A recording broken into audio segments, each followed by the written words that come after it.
Hello viewers, how are you? I hope you all are well in pandemic situation and focusing on your studies. So let's study.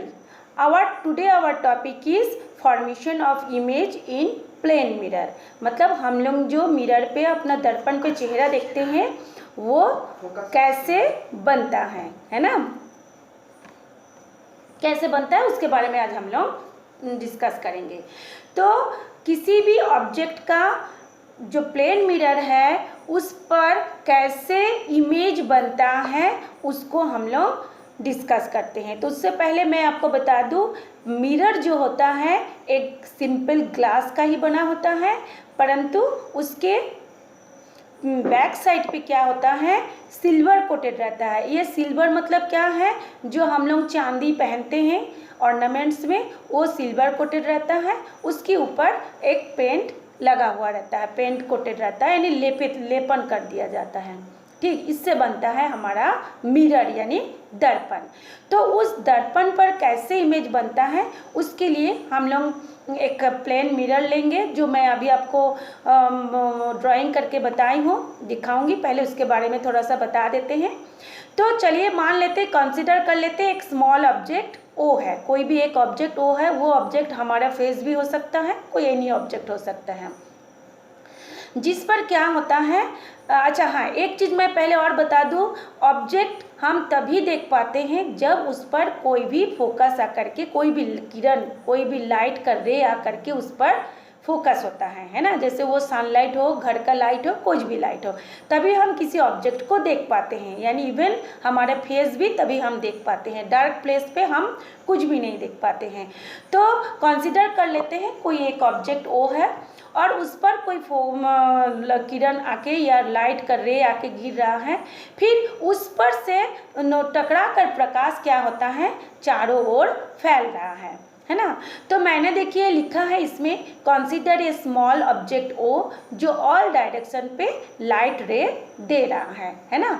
इसमें object light रे नहीं दे रहा है, इसमें object से reflect होके light रे आ रहा है। ठीक है, तो कुछ रे होगा, जो ऑब्जेक्ट होगा उस रे से चारों ओर लाइट रे फैल रहा है, लेकिन कुछ रे जो होगा उसके सामने जो भी चीज़ होगी उस पर भी वो रिफ्लेक्ट होगा, यानी उस पर भी वो फोकस करेगा। तो कुछ रे होगा मिरर पर आकर के टकराएगा, स्ट्राइक करेगा, है ना। और उस पर जब टकराता है तब क्या मैंने बताई थी, एक लास्ट वीडियोस मैंने बताए हैं जिसमें हमने जो ये रिफ्लेक्शंस के जो रूल होते हैं और उसको किस तरह से वो रूल काम करता है बताए थे, आप उस लोग देख लीजिएगा। आज हम बताते हैं कुछ रे जो होता है मिरर पर आकर के स्ट्राइक करता है यानी टकराता है। क्योंकि अब ये मिरर क्या हो गया, क्या बोलते हैं कि नॉन ट्रांसपेरेंट हो गया, क्योंकि उसके पीछे कोटेड लग गया है, तो कोटेड लगने के कारण वो नॉन ट्रांसपेरेंट हो गया। ठीक, तो क्या हो गया, जब उस पर आके टकराता है तो उसमें रिफ्लेक्शन की क्रिया होती है, यानी परावर्तन की क्रिया हो रहा है ना। चलिए अब हम लोग उसको आप लोगों को वो दिखाती हूँ, किस तरह से आपको फिगर दिखाती हूँ कैसे हो रहा है। चलिए थोड़ा सा दिखा रही हूँ। हाँ, ये देखिए मैंने इसमें से जब कोई ऑब्जेक्ट ओ है, देखिए यहाँ पे ऑब्जेक्ट ओ को मैंने ग्रीन इंक से शो किया है, उस पर से कई रे आ रहा है, बहुत सारे रे आता है, लेकिन इतने सारे रे को यदि हम उसको रिफ्लेक्ट करके दिखाना चाहेंगे तो ये जो फिगर जो है वो इतना क्रिटिकल हो जाएगा समझने के लिए, तो हम लोग फिर उस चीज़ को समझ ही नहीं पाएंगे। फिर भी मैंने 4 रे करके दिखाया है, लेकिन इसके बाद जब हम आपको इसके बारे में डिटेल्स में समझाएंगे तब हम लोग 2 ही रे को लेकर के आपको समझाएंगे। लेकिन इसमें हमने 4 रे दिखाए हैं। देखिए चारों रे क्या होता है, मिरर पर आके टकरा रहा है, टकराने के बाद उसकी डायरेक्शन बदल गई, लेकिन उसी माध्यम में वो वापस हो रहा है। ये होता है रिफ्लेक्शन का नियम। और जिस पॉइंट पर आके वो रे टकराता है उसमें हम एक लाइन ड्रॉ इमेजिन कर लेते हैं, जिसको हम लोग नॉर्मल बोलते हैं, है ना। और उस नॉर्मल से जो रे आता है उसको हम लोग इंसिडेंट रे बोलते हैं, और जो रे रिफ्लेक्ट होके जाता है उसको हम लोग परावर्तित किरणें, है ना, यानी रिफ्लेक्टेड रे बोलते हैं। ये दोनों ही रे नॉर्मल के साथ एक एंगल बनाता है, जिसमें इंसिडेंट एंगल और जो रिफ्लेक्टेड एंगल होता है, जिसको आई और आर से डिनोट किया जाता है, दोनों का वैल्यू सेम रहता है। तो ये तो हमने देखा है। अच्छा ठीक, जब ये मिरर पर पड़ता है, हम जब मिरर पे देखते हैं तो वो क्या होता है, हमारी आँख देखिए, हमारे आई जो है नीचे है, हम उसको देख रहे हैं, ऑब्जेक्ट कहाँ पर है, ऊपर में है। तो जब हम देखते हैं मिरर में, वो ऊपर ही देखेगा, क्योंकि हमारे आँखों का रोशनी जब इस पर पड़ रहा है, उस मिरर पर पड़ रहा है, तो वो उसको क्या करता है, सीधा देखता है। तो सीधा देखने के बाद देखिए, हमने रेड इंक से डॉटेड करके दिखाया है। इसका मतलब उसके अंदर कोई रे मतलब ऐसे सीधा नहीं गया है, वो क्या होता है, उसको आभास होता है हमको ना, उसको हमको ऐसा लगता है कि ऐसे रे अंदर से आ रहा है, इसलिए हम लोग उसको डॉटेड से दिखाए हैं। और वो उसकी दूरी भी कितनी होगी, ऑब्जेक्ट से मिरर की दूरी जितनी होगी और उसके अंदर भी वो उतना ही होगा। तो चलिए, इसमें हमने 4 रे दिखाया है। हम आपको 2 रे के साथ ये कैसे आप लोगों को एग्ज़ाम में बनाना है, ये अगर आ जाता है उसको हम बताते हैं। चलिए नेक्स्ट फिगर पे जाते हैं। हाँ, ये देखिए, मैंने इस फिगर दिखाने से पहले एक चीज़ और मैं बता दूं कि we need 2 rays of light to locate the image. जैसे अभी हमने आपको बताया ना, हमको इसको समझाने के लिए 2 रे लेना पड़ेगा। तो हो सकता है आपकी बुक्स में या आप जो भी नोट्स बनाते हैं उसमें ठीक से मतलब समझा के ना दिया हो, और दिया भी हो तो नोट्स टाइप का ना दिया हो, इसलिए मैंने एक नोट्स बनाया है, उसको आप चाहें तो इसमें से नोट्स करके लिख सकते हैं। तो मैं जो नोट्स बनाई हूँ उसको पहले मैं एक बार पढ़ लूँ, उसके बाद हम समझाते हैं। We need 2 rays of light to locate the image. Image को दर्शाने के लिए हमको 2 रे लेना है लाइट की। तो वस्तु से 2 रे आ रहा है, 2 रे आ रहा है। पहला इज फर्स्ट इज ओ ए, है ना, जो अभी मैं आपको बताऊंगी, ओ ए, जो कि मिरर के ए पॉइंट पर स्ट्राइक कर रहा है। जब टकराता है तब उसमें से परावर्तन की क्रिया होती है। परावर्तन के पश्चात वो ए एक्स डायरेक्शन पे वापस हो जाता है। इसमें 2 रेस है, पहला है ओ ए आपतित किरण और ए एक्स परावर्तन किरण, और इसमें से 2 कोण बनता है, अपतन कोण I1 एंड परावर्तन कोण R1। तो देखिए, हम इसको बता रही हूँ, ये जो I1 और R1 होगा, दोनों की वैल्यू सेम होगी। देखिए, ये हमने छोटा सा करके बताया है। अब ये आपको समझाने के लिए बताया है। चलिए आप नेक्स्ट फिगर पे जाते हैं, जो आपको एग्जाम में लिखना है। दिखा रही हूँ,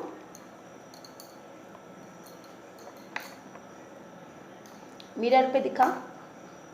हाँ, ये देखिए, इसमें ऐसे आप लोगों को एग्जाम में बनाना है ना।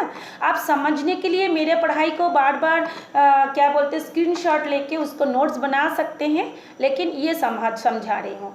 इसमें देखिए, ऑब्जेक्ट क्या है, ओ से 2 रे आ रहा है, किस पर स्ट्राइक हो रहा है, मिरर पर। मिरर के कौन से पॉइंट पे, ए और बी पे स्ट्राइक हो रहा है, ठीक है। और जो जब ए पे स्ट्राइक हो रहा है, जब उसमें रिफ्लेक्शन होता है, तो रिफ्लेक्शन होने के बाद वो ए एक्स डायरेक्शन पे क्या हो रहा है, वापस चल जा रहा है। ए एक्स दूसरी दिशा में वापस जा रहा है, लेकिन उसकी मीडियम सेम है। मीडियम मतलब अगर वो मतलब वायु माध्यम से आ रहा है, तो वायु माध्यम में ही वो वापस जा रहा है। दूसरे रे एक ठो है ओ बी। ओ बी वो मिरर के बी पॉइंट पे स्ट्राइक कर रहा है, और बी पॉइंट पे स्ट्राइक करने के बाद बी वाई डायरेक्शन पे वो चले जा रहा है, मतलब रिफ्लेक्ट हो रहा है। अच्छा, दोनों ही पॉइंट पे देखिए, हमने नॉर्मल ड्रॉ किया है, एक लंबा सा लाइन ड्रॉ किए हैं, वो उसको हम लोग इमेजिन कर लेते हैं। मतलब इमेजिन का मतलब उस पॉइंट पे दोनों जो रिफ्लेक्टेड एंगल होगा और जो इंसिडेंट एंगल होगा, दोनों की वैल्यू सेम होगी। तो इसमें देखिए, अब ये दोनों रे हो गया। जब हमारा आई जो है, ये देखिए नीचे में हम लोग आई ई लिख दिए हैं, ये हमारे आँखों का पोजीशन है कि हम उसको कहाँ से देख रहे हैं। हम उसको कहीं से भी देख सकते हैं, ओ के जगह पर आँख रख कर भी देख सकते हैं, नीचे से भी हम ऑब्जेक्ट को देख सकते हैं। जब हम नीचे से देखते हैं तो जहाँ से वो पॉइंट स्ट्राइक हो रहा है, है ना। यदि हम उसको वो कभी भी एक दूसरे के साथ ये रे आपस में मिलता नहीं है, मिट नहीं होता है। अभी जो मैं बता रही हूँ उसको मैं आपकी लिखी भी हूँ, आप उसको दिखाऊंगी, थोड़ा सा पहले समझा दूँ। ये दोनों रे कभी भी आपस में मिट नहीं होगा, यानी मिलेगा नहीं, वो एक दूसरे से क्या होगा, दूर होता जाएगा, ठीक है। लेकिन वो अगर पीछे में मिरर, मतलब जैसे वो मिरर है, मिरर के पीछे में ऐसा लगेगा कि वो दोनों पीछे की ओर बढ़ रहा है। बढ़ते बढ़ते, जिसको हमने डॉटेड लाइन से बताया है, बढ़ते बढ़ते देखा गया कि दोनों रे जो होता है, कौन कौन सा दोनों रे, एक तो ए का रिफ्लेक्टेड का रे और एक पॉइंट बी के रिफ्लेक्टेड का रे, यानी ए एक्स और बी वाई दोनों जाके धीरे धीरे पीछे की ओर बढ़ता है और एक पॉइंट पे जाके दोनों एक दूसरे को जुड़ जाता है, यानी कट जाता है ना। मान लेते हैं दोनों एक दूसरे से पॉइंट आई पर कटता है, तो हमको जिस पॉइंट पर वो दोनों रे कटेगा उसी पॉइंट पर, उस उतनी दूरी पर उस ऑब्जेक्ट की हमको इमेज दिखाई पड़ेगा। इमेज क्या है हमारा, ये एक जो प्रतिबिंब है वो हमको आभास होता है ना। इमेज दो प्रकार की होती है, एक जो होता है जो हम मिरर पे देखते हैं, हम जैसे भी रहते हैं वो सेम टू सेम हमको दिखाई देता है, ये होता है आभासी प्रतिबिंब, है ना। जो हमको आभास होता है, हमको लगता है कि उसके अंदर हम हैं, वो एक इमेज बनता है ना। इसको बोलते हैं वर्चुअल इमेज। और एक होता है रियल इमेज। रियल इमेज किसको बोलेंगे, जैसे मान लीजिए हम मूवी देखने जाते हैं, थिएटर पे जाते हैं, फिल्म देखने जाते हैं, जो पर्दे पे जो इमेज होता है वो होता है रियल इमेज, क्योंकि वो हमको रियल में दिखाई देता है। लेकिन जो मिरर पे हम देखते हैं वो हमको आभास होता है कि उसके अंदर हम हैं, उसके अंदर वो चीज़ दिखाई दे रहा है, तो ये आभास होता है, इसलिए इसको हम बोलते हैं वर्चुअल इमेज या आभासी प्रतिबिंब। तो ये जो दोनों हैं, आई पर से दोनों जो रिफ्लेक्टेड रे होगा, इंसिडेंट रे तो टकरा गया, तो जो रिफ्लेक्टेड रे होगा वो दोनों रे मिरर के पीछे में जहाँ पर जाके एक दूसरे को मिलता है, यानी कट करता है, ट्रांजैक्शन होता है, उस पॉइंट को हम बोलते हैं इमेज, है। और हमारे आंखों को लगता है कि नहीं, हम ये सामने इमेज नहीं है, वो क्या है, मिरर के पीछे से वो दिखाई हमको देता है। तो चलिए, ये जो मैंने आपको बताया इसको मैं लिखी हूँ, उसको समझा रही हूँ। ऊपर में जाती हूँ, हाँ देखिए, और थोड़ा सा आगे देखिए, इतना मैंने आपको बताई हूँ, ये आप लोग थोड़ा सा देख लीजिए, इसको आप लोग देख के स्क्रीनशॉट ले लीजिए। थोड़ा सा मैं वेट कर लेती हूँ आप लोगों को देखने के लिए। ये तो मैं पहले भी बताई थी, इसका स्क्रीनशॉट ले लीजिए। लेने के बाद आप इसमें से जो भी थोड़ा सा पॉइंट बच गया है उसको मैं नीचे बताई हूँ, नीचे का भी स्क्रीनशॉट ले लीजिए। हाँ, इसमें देखिए, इस प्रकार दूसरा किरण OB है जो मिरर के बिंदु B पर टकरा रहा है और बिंदु B पर भी आपतन कोण और परावर्तन कोण बन रहा है, जिसे I2 और R2 से डिनोट किया गया है, और BY दिशा में वो परावर्तित हो रहा है। मतलब जो भी इवेंट्स हुआ मैंने इसको नोट्स बना के शॉर्ट में सटीक नोट्स बना करके लिखी हूँ, आप लोग इसको नोट्स बना लीजिए, है ना। इसमें आपको समझाने में या समझने भी आसान होगी। चलिए, तो आपको हम लोग थोड़ा नेक्स्ट दिखाते हैं। देखिए, वो मेरे इमेज को फिर से एक बार दिखा दे रही हूँ, ऊपर थोड़ा सा ऊपर, थोड़ा सा और नीचे थे ना, हाँ ऐसे। ये देखिए, इसमें लिखा है formation of image in a plane mirror. इसको भी आप लोगों को नीचे में मेरे इमेज बनाने के बाद लिखना है, formation of image in a plane mirror. ठीक है, ये हो गया आपका। देखिए, इमेज को एक बार और दिखा दे रही हूँ कैसे बना है। ये देखिए, ये ऐसा है, थोड़ा सा छोटा करके दिखाती हूँ, बहुत बड़ा हो गया, आधा ढक जा रहा है। हाँ, ये देखिए, ये आप दिख रहा है। मिरर के ऊपर को हम लिखे हैं M, नीचे के लिखे हो M', यहाँ पे I, यहाँ पे ऑब्जेक्ट, यहाँ पे क्या बोलते हैं कि O है, A और B, ये सारे पॉइंट। इसको आप लोग बढ़िया से समझ लीजिए, इसका स्क्रीनशॉट ले लेके आप इस ड्राइंग को कर लीजिए। हो सकता है आपके बुक्स में भी दिया हो, लेकिन फिर भी मैंने अपनी तरफ से इसको बनाया है। ठीक है, अब चलिए, अब हम लोग उसके आगे बताते हैं कि आगे क्या होता है। तो जब हम वस्तु के मिरर पर देखते हैं तब परावर्तित किरणें क्या, हाँ अब मैं इसको आपको डिटेल्स में बता रही हूँ। क्या घटना क्या होता है, इवेंट्स क्या होता है इसमें, जब हम वस्तु को मिरर पर देखते हैं, है ना, तब परावर्तित किरण, रुकिए थोड़ा बड़ा करके दिखाती हूँ, थोड़ा टेक्निकल प्रॉब्लम हो रहा है, मैं दिखा रही हूँ थोड़ा सा बड़ा करके। हाँ देखिए, जब हम वस्तु को मिरर पर देखते हैं तब क्या होता है, परावर्तित किरणें हमारी आंखों पर घुसता है, एंटर करता है, जिसे फिगर ई में दिखाया गया है। ये रिफ्लेक्टेड रे डाइवर्जेंट होता है। डाइवर्जेंट का मतलब अभी मैं आपको बताई हूँ, एक दूसरे से दूर हो जाता है, कभी एक दूसरे को मीट नहीं करता है, तब मतलब मिलता नहीं है।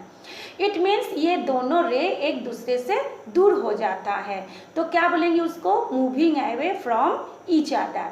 जब ये दोनों रेस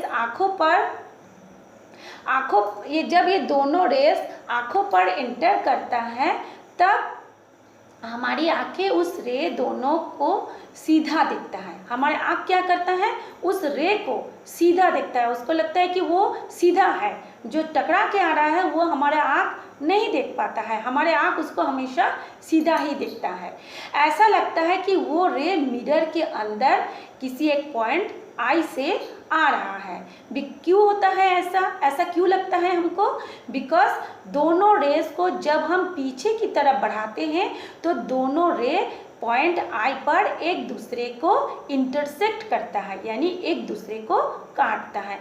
जो अभी मैं आपको बताई हूँ उसको मैं लिख दी हूँ, ठीक है। अर्थात इट मीन्स क्या होता है, एक दूसरे को वो काटता है। आई पॉइंट ऑब्जेक्ट ओ का वर्चुअल इमेज है, यानी आभासी प्रतिबिंब है। यदि ऑब्जेक्ट के स्थान पर हमारा यदि कोई फेस भी होता तब भी उसका इमेज पॉइंट आई पर ही पड़ता। ये डॉटेड लाइन, एक जो हमने डॉटेड लाइन से जो इमेज बनाया था वो एक इमेजिनरी लाइन है। तो इसको मैं थोड़ा सा छोटा करके पूरा को एक इकट्ठा करके दिखा रही हूँ, आप लोग स्क्रीनशॉट ले लीजिएगा। आपको मैं छोटा करके दिखा दूँ, देखिए मैं टेक्निक उसको ये थोड़ा टुकड़ा टुकड़ा करके मैं दिखाई हूँ, इसको छोटा करके दिखा रही हूँ, आप लोग स्क्रीनशॉट ले लीजिएगा। रुकिए थोड़ा छोटा कर देती हूँ। हाँ ये देखिए, इतना आपको दिख रहा है, सफिशिएंट दिख रहा है, इसको आप लोग स्क्रीनशॉट ले लीजिएगा, आपको पूरा नोट्स इसमें मिल जाएगा। और इससे पहले जो बताना है वो भी पहले बताई हूँ। तो चलिए अब हम लोग नेक्स्ट बताते हैं कि ऐसा क्या है। देखिए ये आपको किसी भी बुक्स में नहीं मिलेगा जो मैं अभी आपको बता रही हूँ, क्योंकि मैंने कई बुक्स देखे हैं, पढ़े हैं, इसके बाद मैं आप लोगों के लिए वीडियो को तैयार करती हूँ। एक्चुअल में ये मेरा एक्सपीरियंस है और मेरा जितनी नॉलेज है उसको मैं शेयर कर रही हूँ, वो बुक्स में नहीं दिया है। एक्चुअल होता क्या है, जो ट्रांसपेरेंट कांच क्या होता है, मिरर जो होता है कांच का बना होता है ना, प्लेन कांच का बना होता है, और कांच क्या होता है, ट्रांसपेरेंट होता है, ठीक है। और हम लोग पढ़े हैं लाइट की प्रॉपर्टीज क्या होती है, कोई भी ट्रांसपेरेंट ऑब्जेक्ट से वो एक ओर से दूसरी ओर आर पार हो जाता है, मतलब अगर इस सामने में है तो पीछे भी वो रे चला जाता है, ये हमारी लाइट की प्रॉपर्टीज है, ठीक है। तो मिरर भी चूंकि ऐसा है तो उसके साथ भी ऐसा ही होगा। तो लाइट क्या होता है, जब कांच के अंदर से जाता है, यानी पहले वो क्या माध्यम में, एक माध्यम से दूसरे माध्यम में गया, पहले वो क्या था, वायु माध्यम में था, अब कांच क्या होता है, दूसरा माध्यम हो गया, क्योंकि उसकी डेंसिटी तो वायु के माध्यम से ज़्यादा है। तो जब प्रकाश एक माध्यम से दूसरे माध्यम में जाता है तो वो क्या होता है, अपवर्तन की क्रिया होती है। अपवर्तन का मतलब होता है प्रकाश की किरणें क्या होती है, मुड़ जाती है ना, जैसे ऐसे आ रहा था तो थोड़ा सा ऐसे मुड़ जाएगा, जैसे हमने अभी आपको दिखाया है। तो मुड़ जाता है फिर भी हमको दिखाई दे रहा है, क्यों दिखाई दे रहा है, क्योंकि मिरर के ठीक पीछे क्या है, चांदी का जो हम लोग गहना पहनते हैं उसी सिल्वर का पहले कोटेड रहता है। सिल्वर कोटेड जो होता है वो अच्छा परावर्तक होता है, यानी गुड रिफ्लेक्टर होता है ना। फिर उसके पीछे क्या रहता है, पेंट लगा हुआ होता है ना। तो इस दोनों के कारण वो क्या होता है, अच्छा परावर्तक हो गया। तो प्रकाश अंदर गया, जाने के बाद उस कोटेड से वो रिफ्लेक्टेड हुआ। देखिए मैंने इसको लिख दी हूँ, कांच के अंदर जब प्रकाश है, देखिए मैंने लिख दी हूँ पूरा, एक्चुअली मिरर कांच का बना होता है और कांच पारदर्शी यानी ट्रांसपेरेंट सब्सटेंस होता है, बट इसके बिहाइंड माने पीछे साइड में सिल्वर और पेंट से कोटेड रहता है, जिस कारण लाइट रे कांच के अंदर तो घुस जाता है, परंतु कांच के पीछे साइड अपारदर्शी यानी नॉन ट्रांसपेरेंट पॉइंट से कोटेड रहता है, जिस कारण प्रकाश वहाँ से रिफ्लेक्टेड हो जाता है और हमको क्या होता है, वो ऑब्जेक्ट हमको दिखाई देता है। ठीक, तो ये था आज आपका पढ़ाई। आई होप आप सबको समझ में आ गया होगा। यदि समझ में आ गया है तो एक लाइक तो आप ज़रूर कीजिए। हाँ, एक चीज़ और मैं आपको बताना चाहती हूँ, वीडियो को आप लोग देख लेते हैं लेकिन सब्सक्राइब नहीं करते। जो फर्स्ट टाइम देख रहे हैं वो इस वीडियो को देख के सब्सक्राइब कर ले, ताकि मैं आपके सब्जेक्ट से रिलेटेड, सिलेबस से रिलेटेड जो भी वीडियो बनाई हूँ अब तक वो आप लोगों को पूरा मिल जाए। और आप लोगों के जो फ्रेंड्स हैं उसको भी, क्योंकि आप देखिए कोरोना पेंडेमिक के कारण स्कूल खुल नहीं रहा है, ओपन नहीं हो रहा है, सब ऑनलाइन क्लास हो रही है। लेकिन ऑनलाइन क्लास में क्या होता है, कभी कभी आपका नेटवर्क प्रॉब्लम के कारण हमको ठीक से सुनाई नहीं देता है। क्योंकि मेरे बच्चे भी स्कूल में पढ़ते हैं, उनका भी यही प्रॉब्लम है, इसलिए मैं चाहती हूँ कि जितने भी बच्चे मुझे देखते हैं उनके साथ, या जो भी बच्चे ऑनलाइन पढ़ते हैं उनको इस परेशानी से मैं बाहर निकालूँ, इसलिए मैंने ये सब वीडियो बनाती हूँ। आप अगर सब्सक्राइब कर लेंगे तो आपको घर बैठे ही मेरे सारे वीडियो मिल जाएंगे। मेरे जो वीडियोस होते हैं वो 10, 12 दोनों के बना हुआ रहता है, इसलिए वो सीक्वेंस में नहीं रहता है, कभी 10th का मिलता है कभी 12th का, क्योंकि मुझे 2 सब्जेक्ट का 2 क्लास लेना पड़ता है। तो thanks for watching me and once again subscribe my channel. Thank you.